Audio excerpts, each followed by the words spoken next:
آج کی ویڈیو میں ہم آپ کو نمرود کے بارے میں بتائیں گے اور یہ بھی بتائیں گے کہ یہ سرکش کس نبی کے دور میں تھا، لہٰذا ویڈیو کو آخر تک لازماً دیکھیے گا۔ ناظرین، خدائی کا جھوٹا دعوے دار نمرود کون تھا؟ اس نے ہزاروں بچے قتل کیوں کروائے تھے اور اس کمبخت نے حضرت ابراہیم علیہ السلام کو آگ میں کیوں پھینکا تھا، اور آخرکار اس کا انجام کیا ہوا؟ یہی ہماری آج کی اس ویڈیو کا موضوع ہے۔ آج ہم ایک ظالم و جابر اور خدائی کے جھوٹے دعوے دار نمرود کے بارے میں بات کریں گے۔ ناظرین، نمرود حضرت ابراہیم علیہ السلام کے دور میں بابل کا بادشاہ تھا، اور قرآن مجید میں سورۃ البقرہ اور سورہ انبیاء میں نمرود کا ذکر آیا ہے۔ وہ ایک بت پرست تھا اور اس کی سلطنت میں بت پرستی رائج تھی۔ نمرود جو کہ صدیوں سے بادشاہ تھا، اس لیے بہت مغرور ہو گیا تھا۔ تفسیر ابن کثیر کے مطابق نمرود تقریباً 400 سال تک حکومت کرتا رہا۔ مفسرین کا بیان ہے کہ نمرود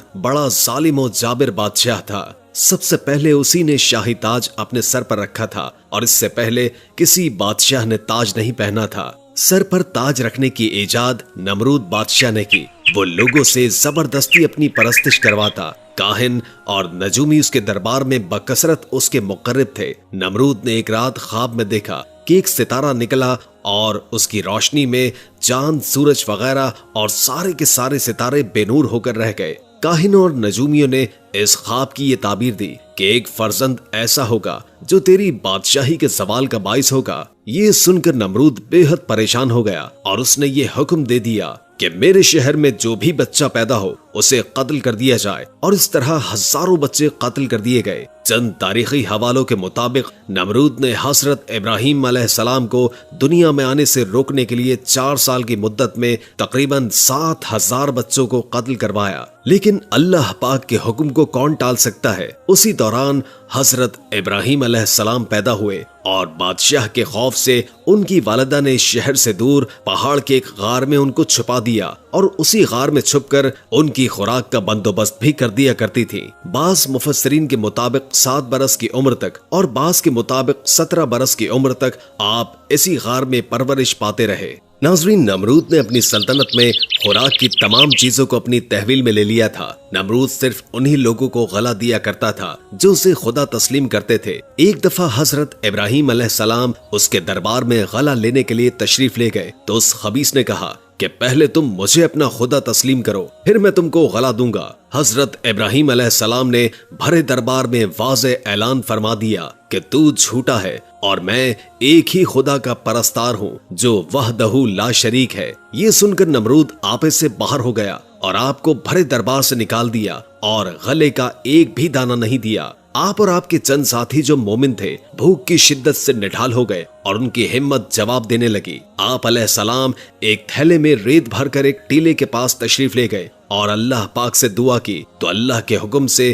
وہ ریت آٹا بن گئی، اور آپ نے اس کو اپنے ساتھیوں کو کھلایا اور خود بھی کھایا۔ ناظرین، نمرود جو کہ ایک بت پرست تھا، اس نے اپنی سلطنت میں بھی بت پرستی کو رائج کیا ہوا تھا۔ جب حضرت ابراہیم علیہ السلام نے توحید کی دعوت دینا شروع کی تو اس نے حضرت ابراہیم علیہ السلام کی مخالفت کی۔ نمرود کا محل مختلف قیمتی پتھروں سے بنایا گیا تھا اور یہ مختلف قیمتی بتوں سے بھرا ہوا تھا۔ نمرود بتوں کی پوجا کرنے کے ساتھ ساتھ خود بھی خدائی کا دعویٰ کرتا تھا، اور حضرت ابراہیم علیہ السلام مختلف طریقے سے لوگوں کو توحید اور یکتا پرستی کی طرف دعوت دیتے رہے۔ ناظرین، جب حضرت ابراہیم علیہ السلام نے خفیہ طور پر بتوں کو توڑ دیا تو آپ کو نمرود کے سامنے پیش کیا گیا۔ اس موقع پر آپ نے نمرود کے رب ہونے کے دعوے کو رد کیا اور اللہ پاک کی وحدانیت کو ثابت کرنے کے ارادے سے نمرود سے ایک مناظرہ کیا۔ قرآن مجید کی سورہ بقرہ کی آیت نمبر 258 میں نمرود اور حضرت ابراہیم علیہ السلام کے مکالمے کا مفہوم کچھ یوں بیان کیا گیا ہے کہ اس مناظرے میں حضرت ابراہیم علیہ السلام نے فرمایا، میرا خدا لوگوں کو زندگی اور موت دیتا ہے، تو ان کے جواب میں نمرود نے کہا، میں بھی زندگی اور موت دے سکتا ہوں۔ نمرود نے جب اپنی اس بات کو ثابت کرنے کے لیے 2 قیدی لانے کا حکم دیا تو ان میں سے ایک کو آزاد اور دوسرے کو قتل کرنے کا حکم دیا۔ گویا جسے آزادی دی اسے زندگی عطا کی گئی اور جسے قتل کیا اسے موت دی گئی۔ اس موقع پر حضرت ابراہیم علیہ السلام نے فرمایا کہ میرا خدا سورج کو مشرق سے نکالتا ہے، اگر تو بھی خدا ہے تو سورج کو مغرب سے نکال کر دکھا۔ نمرود حضرت ابراہیم علیہ السلام کی بات کا جواب نہ دے سکا اور حضرت ابراہیم علیہ السلام کو نمرود نے اپنے خداؤں کی بے حرمتی اور انہیں توڑنے کے جرم میں سزا کے طور پر آگ میں پھینکنے کا فیصلہ کیا۔ نمرود اور بت پرستوں کے اس فیصلے کا تذکرہ سورہ انبیاء کی آیت نمبر 68 میں ہوا ہے کہ نمرود نے اس مقصد کے لیے ایک خاص جگہ تیار کر دیں اور لوگوں کو لکڑیاں جمع کرنے کا حکم دیا۔ حضرت ابراہیم علیہ السلام کو جلانے کے لیے لکڑیاں جمع کرنا لوگوں کے لیے اتنا مقدس اور اہمیت کا حامل قرار دے دیا گیا کہ لوگ اپنی حاجات پورا ہونے اور اپنی بیماریوں کی شفا یابی کے لیے بطور نذرانہ لکڑیاں جمع کرنے لگے۔ ناظرین، تاریخی مصادر کے مطابق بابل کے مکینوں نے حضرت ابراہیم علیہ السلام کو جلانے کے لیے کثیر تعداد میں لکڑیاں جمع کی تھیں۔ جب لکڑیوں کو آگ لگا دی گئی تو اس کی حرارت اتنی زیادہ تھی کہ کوئی بھی اس کے قریب نہیں جا سکتا تھا۔ اسی بنا پر اللہ کے پیارے پیغمبر حضرت ابراہیم علیہ السلام کو اس آگ میں پھینکنے کے لیے منجنیق کا استعمال کرنا پڑا۔ قرآن مجید کے مطابق جب حضرت ابراہیم علیہ السلام کو آگ میں پھینکا گیا تو خدا کی طرف سے آگ کو ٹھنڈا ہونے اور حضرت ابراہیم علیہ السلام کو نہ جلانے کا حکم ملا۔ یوں یہ آگ حضرت ابراہیم علیہ السلام کو کوئی نقصان نہیں پہنچا سکی۔ ناظرین، اس واقعے کے چند دن کے بعد جب نمرود کا اس جگہ سے گزر ہوا تو اس وقت بھی آگ کے شعلے بلند تھے، مگر اس وقت اس کا تعجب انتہا کو پہنچا جب اس نے دیکھا کہ اللہ کے پیارے پیغمبر حضرت ابراہیم علیہ السلام آگ کے شعلوں کے درمیان صحیح و سالم بیٹھے ہوئے ہیں۔ اس نے حضرت ابراہیم علیہ السلام کو نزدیک سے دیکھنے کے لیے ایک بلند و بالا مینار تعمیر کرنے کا حکم دیا تاکہ اس پر جا کر آگ کے شعلوں کے درمیان حضرت ابراہیم علیہ السلام کو دیکھا جا سکے۔ نمرود کو جب یقین ہوا کہ آگ نے حضرت ابراہیم علیہ السلام کو کوئی نقصان نہیں پہنچایا تو اس وقت اس نے حضرت ابراہیم علیہ السلام کو کہا کہ یقیناً تمہارا خدا بہت بڑا ہے جس نے تمہیں آگ کے شعلوں سے محفوظ رکھا ہوا ہے۔ اب کیا تم آگ کے شعلوں سے باہر آ سکتے ہو؟ تو حضرت ابراہیم علیہ السلام نے فرمایا، کیوں نہیں، میں باہر بھی آ سکتا ہوں۔ نمرود نے دوبارہ کہا کہ اگر آپ آگ کے اندر بیٹھے رہو تو کیا آپ کو کوئی نقصان نہیں پہنچے گا؟ حضرت ابراہیم علیہ السلام نے فرمایا نہیں۔ حضرت ابراہیم علیہ السلام نے فرمایا نہیں۔ اس پر نمرود نے حضرت ابراہیم علیہ السلام سے باہر آنے کی درخواست کی۔ جب اللہ کے پیارے پیغمبر حضرت ابراہیم علیہ السلام آگ سے باہر آ گئے جبکہ آگ اس وقت بھی شعلہ ور تھی۔ ناظرین، نمرود نے جب یہ معجزہ دیکھا تو حضرت ابراہیم علیہ السلام کو آزاد کر دیا اور خدا کی راہ میں 4000 گائے پر مشتمل قربانی پیش کی۔ جب حضرت ابراہیم علیہ السلام نے نمرود سے فرمایا کہ جب تک تم خدا ہونے کے دعوے سے توبہ کر کے اللہ پاک کی وحدانیت پر ایمان نہیں لاؤ گے تمہاری قربانی قبول نہیں ہوگی۔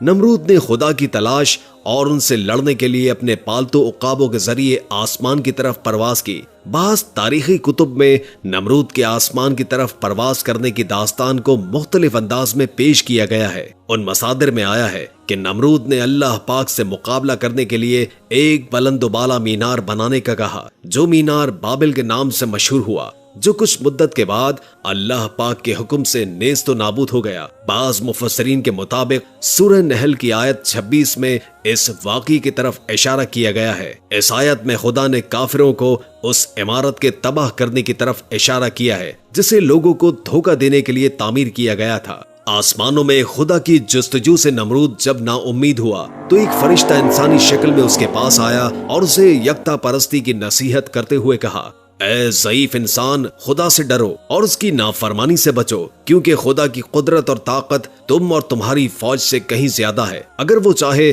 تو تجھے اپنی سب سے ضعیف مخلوق کے ذریعے ہلاک کر دے۔ اس موقع پر نمرود نے اپنے علاوہ کسی اور کی بادشاہی سے انکار کرتے ہوئے خدا سے مقابلہ کرنے کا تقاضا کیا۔ فرشتے نے اسے اپنا لشکر جمع کرنے کے لیے 3 دن کی مہلت دی اور 3 دن کے بعد خدا کے حکم سے فرشتوں نے نمرود کے سپاہیوں پر حملہ کیا، جس کے نتیجے میں اس کی ساری فوج فرار ہو گئی۔ کچھ مدت کے بعد وہی فرشتہ دوبارہ نمرود کے پاس آیا اور اسے اس کے لشکر کی شکست یاد دلاتے ہوئے خدا پر ایمان لانے کا کہا اور قبول نہ کرنے کی صورت میں موت واقع ہونے کی دھمکی بھی دے دی، لیکن نمرود نے اس بار بھی دعوت قبول نہیں کی۔ ناظرین، اللہ پاک نے ایک مچھر کو نمرود پر مسلط کر دیا جو ناک کے راستے نمرود کے دماغ میں داخل ہو گیا۔ نمرود کے سر میں شدید درد شروع ہوا اور درد کی شدت یہاں تک تھی کہ وہ اپنا ہاتھ اپنے سر پر مارنے لگتا، جس سے مچھر کچھ لمحے کے لیے آرام سے بیٹھ جاتا، یوں اسے بھی آرام ملتا۔